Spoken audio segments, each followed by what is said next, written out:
All right, we're live. We appreciate everybody joining us. My name is Jason Reno, CEO here at Data Accelerator, Awesome. Definitive Edge Marketing. We have Mr. Hay, Jason Hay here, VP of Business Development. We appreciate everybody joining us. Obviously, we didn't plan this, but somewhat matching to a certain extent, which happens once a week at this point between us, huh? Spies like us, right? Yeah. Well, I mean, spies like us, like Dr. When I only have 3 colors of shirts to choose from, and pretty much just on rotation, it's pretty easy to figure out what I'm going to wear on a daily basis. But we appreciate everybody joining us. I know Alvin, my partner, and I, we did a brief episode a few weeks ago on data enrichment, and we just wanted to kind of continue that and go a little deeper into it with what we're working with several clients in terms of not just enriching, but okay, now that the data is enriched, what can we do with it? And what we're really focusing on with all of our current clients and new clients as they're onboarding is not just enriching the data, but then helping them develop a scoring system so that way they can quickly analyze their data and find, what typically, let's say a 5 out of 5 versus a 1 out of 5. What are the difference? What are the key data points that makes this identity, this person that either just bounced off our website or bounced off their website, filled out a lead form, whatever stage they are, how can we, better fine tune the process so that way, in most cases, the sales team, the fulfillment team, the person either picking up the phone and following up with that person once they fill out the lead form, or even just playing catch up with a lot of clients allows us during what we call our 60-day ramp up period, while the pixels gathering data, while our in-market, PPC intent audiences are being built, we can immediately come in and within the first couple of days, take all of their clients' current leads that they're following up with, enrich them, score them, rank them. So now it's, hey, you have, 1,000 people here and 2 people making phone calls, or your 2 sales guys. You typically can't call 1,000 people every day, or heck, even 1,000 people in a week, especially if you get people on the phone and have conversations with them. So how can we take that 1,000? I'm going to use 1,000 because it's a round number. I can do the math easily in my head, but how do we take those 1,000 people and show you, hey, focus on these 1,700 because these are 5 out of 5s. Put all your attention in there. Then I'm sorry, 170, let's just say, or a couple hundred out of the 1,000. Then how do we prioritize from there so that way your sales, your fulfillment team, your remarketing efforts can have some sort of priority level instead of just following up with everybody hoping somebody converts. Then another piece of this too is depending on the data points that you're scoring, you can if somebody's coming in but maybe has a lower income but a higher FICO score. Now your fulfillment team knows that, hey, we want to make sure we mention financing, or we want to present them with financing options. There's so many different ways that you can customize the fulfillment process to be highly targeted and just empowering your sales team to have all that additional information. We're seeing tremendous success with that with several of our new clients. Kind of, the one client, I don't want to mention names on exact names, but they have a whole 3-stage lead system where the lead has to qualify and go through multiple stages. Well, having all this enrichment, he's just looking at it like, oh my God, this guy that I thought was in stage 1, once the data is enriched and scored, we can obviously move him all the way up to stage 2 right away. Or this guy that was in stage 3 that we thought because of the form he filled out, well, the enriched data doesn't, align, basically because, buyers are liars in a lot of cases. So it's, it's basically being able to reallocate and prioritize based off, enriched and verified data. Well, we had one client that actually wanted to do a 1-hour sales blitz. So they took all the 5s and went directly in and were able to call those individuals and really set up a great opportunity for them to focus on high intent buyers right then and there. And they loved it. I mean, it took us, maybe an hour the day before to be able to get that list together. And then they spent an hour all the way up from the, CFO and CEO of the corporation playing a game with the sales team calling. And it was he said it was fun. They had prizes for everybody, but they built something out of this. And they said, once a month, we want to do this to really be able to capture that high intent audience, but at the same time have fun. And we're going to focus on the best opportunities during that hour.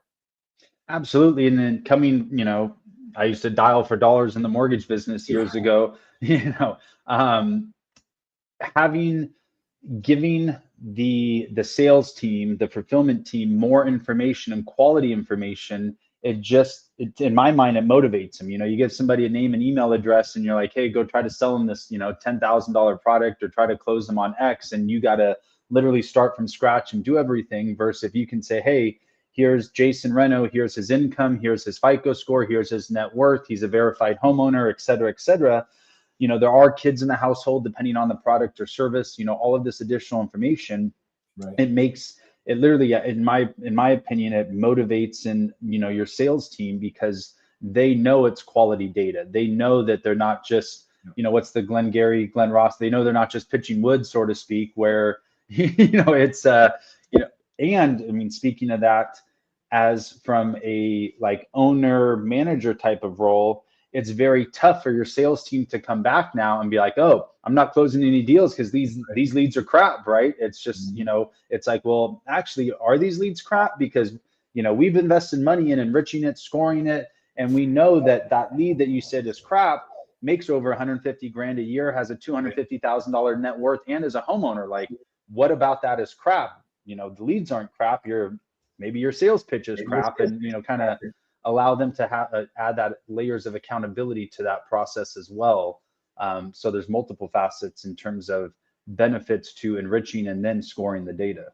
Well, it also allows you to focus on different SOPs, right? I mean, if you could take the opportunity to be able to discuss what to talk about on a sales call versus who you're calling, right? So we know these are our good leads. These are our best opportunities. So they can take that off of their plate, off of their mind. They can really focus on what they're going to say, what type of interaction they're going to have, and how they're going to close. And closing could be, next appointment, it could be next call, whatever that may be. But if you know that you could take the best of the best, the cream of the crop, and not just dialing somebody that is a 14-year-old kid that put an inquiry on, a product that you are selling, and that is completely out of the question to be able to close on that, you're going to keep your spirit, the sales team spirits up as they're continuing to make those telephone calls.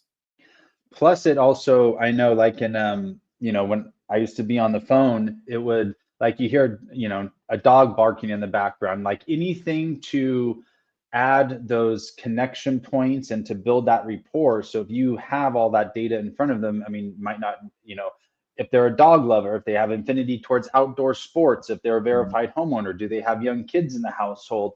All these additional data points gives the sales and fulfillment team an insight and an opportunity to build that rapport faster. Right. And obviously to get to that next, whether it's the next appointment, the next call, or actually closing a deal, whatever that, SOP looks like, every company is different. That more, the more that they have to work with from a sales team, the more that they're empowered, the better that they feel about making the call.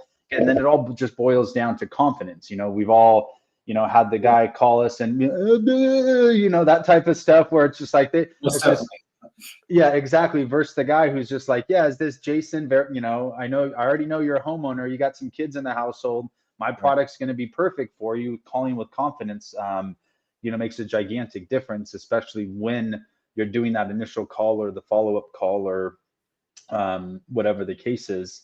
And that's just, on the sales side. I mean, the enriched and the scoring, now we're also talking about like wasted ad spend. Like if you have, 10,000 people hitting your site every month, and we're able to capture 50 to 60% of them, I can tell you right off the bat, 100% of your site traffic is not your ideal client. We prove that day in and day out with taking site traffic and enriching it.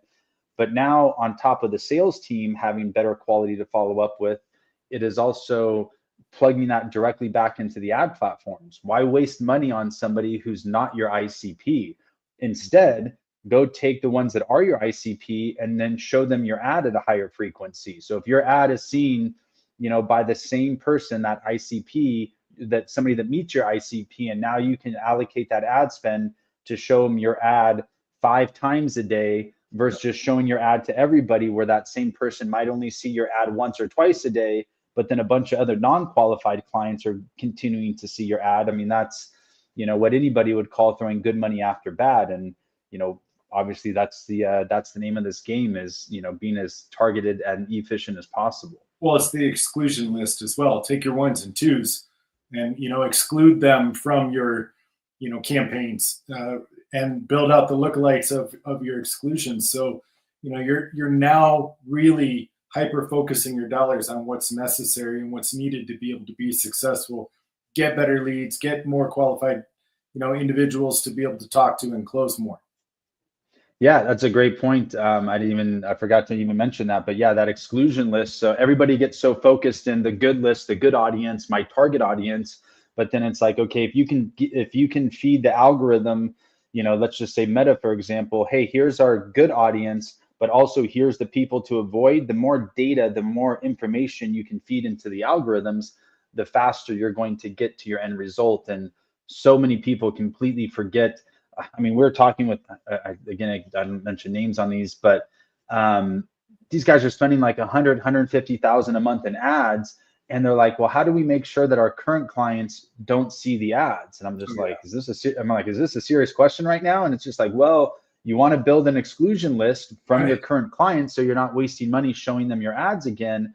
But then we explained what you just explained, taking the site visitor traffic, taking the leads, enriching, scoring, and then taking all, say, the ones and twos in this case, and developing, even more expansive exclusion audiences. It's something that, unfortunately, like 9 out of the 10 of our clients right now, and especially some of these newer ones coming in, are completely missing the boat on, where, that's a huge value add, because now it's the more, like I said just a second ago, the more data you can feed the algorithm, whether it be good or bad data, it helps tremendously. Well, yeah, I mean, we even really want to call ourselves or think of ourselves as like that, algorithm buster. If we can come in and help you bust those opportunities up into different segments, from the fives to the ones, and really feed back to the algorithm so it starts, refreshing and enabling the money to be spent into your, ICP, into your specific areas that you're targeting across the country or in, local areas. It becomes much easier to be able to close if you're not having to, think about where the next customer is coming from. When it hits your site, it's the right person, your team can now close and worry about that instead of, one more thing to add to your plate to be concerned at. Yeah, focus on your pitch and delivery, not focus on, hey, let me find out if this guy is even the right person, and then I can go into my pitch. And sometimes, I mean, you might spend 5 or 10 minutes just determining whether or not they're the right person, where if we could tell you that they're the right person, now you can go straight into your pitch, straight into the close. Correct. And follow up with more people at a higher frequency. And then another thing is obviously AI is rampant. Everybody's using some version of AI. Well, the more data you have, whether it be on your ideal clients, your non-ideal clients, and everything in between, the more data that you can feed and information you can feed into these algorithms or these AI algorithms, even if it's just a copywriting software, Right. The more data that you can feed in, like, hey, here's not our ICPs, not males over 35 that might have a kid in the household, but it's going into more detail, talking about, their different affinities and interests, and, whether they have an Amex Platinum card or not, like all these different little nuances. The more that you can plug into, whether it's you're using AI to do copy or build websites, or, these AI videos that it's crazy. Once we started looking into these AI videos and, we're helping with the client produce them, now I start seeing ads. I was like, that's an AI guy. That's an AI guy. That's an AI guy. But the more data that you have that it can all take and, put into those videos or the copy or the landing page designs, the better it's going to be. The more you can, I've said this probably on almost every podcast, but, you try to talk to everybody, nobody's going to listen. Where if we can define within these AI platforms exactly who you want to talk to and who you don't want to talk to, and how we want to talk to them based off all these different data points and their affinities and interests, it's just going to make it, the ads and everything click from start to finish, substantially better, because that's the end result. How can we get as targeted and efficient as possible, whether it be through ads, through copywriting, through through sales follow-up, through basically every stage of the of the process. Yeah, I mean, wasting time and money is really what hinders any, entrepreneur from growing, and it just really is. I mean, if you personally, Jason, you could focus on something other than, worrying about where the next client's going to be coming in and allow me to do that. Now you're freed up to do something else. Well, now you have software, you have data that can actually start doing some of that. So it frees things up for me to be able to go and do other things that I need to do. So, I mean, just keep spreading out the workload so that it's not one horse. It's, dragging a cart. You have multiple horses doing it. Yeah, I mean, speaking about us specifically, it's, we obviously have a defined client that we're looking for. We're looking for somebody spending, a certain amount of money in ads, that already has a certain amount of revenue, that type of information. So that's where the data has really helped us, is defining the ICP, being able to target a much higher quality prospect. So when we do get on our data discovery calls, we're not sitting there spending the first couple minutes like, God, does this guy even qualify? Like, if I throw out pricing to this guy, is he gonna, crap his pants and run? Or is he gonna be like, oh, that's just a small percentage of my revenue. If I can spend that, especially if you're gonna do everything that you say you're going to do. And again, it just helps refine the quality. And then, not to mention, I mean, even through doing this, I mean, think about how many times just in the last few months, as we're using this on our own business, how we've been refining our ads. I mean, I just shot new videos last Thursday because it's,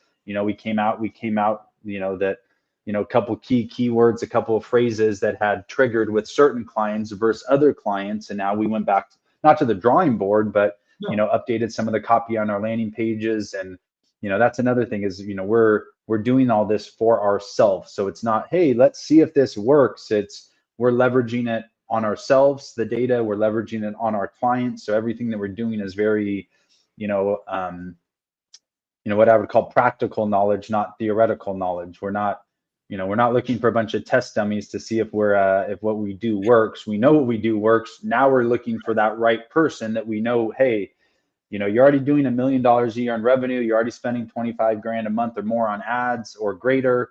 Now let's take you to the next level. How do we get you from $1 million to 4 to 5 million? How can we scale your ad spend from 50,000 a month to efficiently scaling it to spending $100,000 to $150,000 a month without breaking the bank, and making sure that the ROIs and the KPIs and everything is still in line.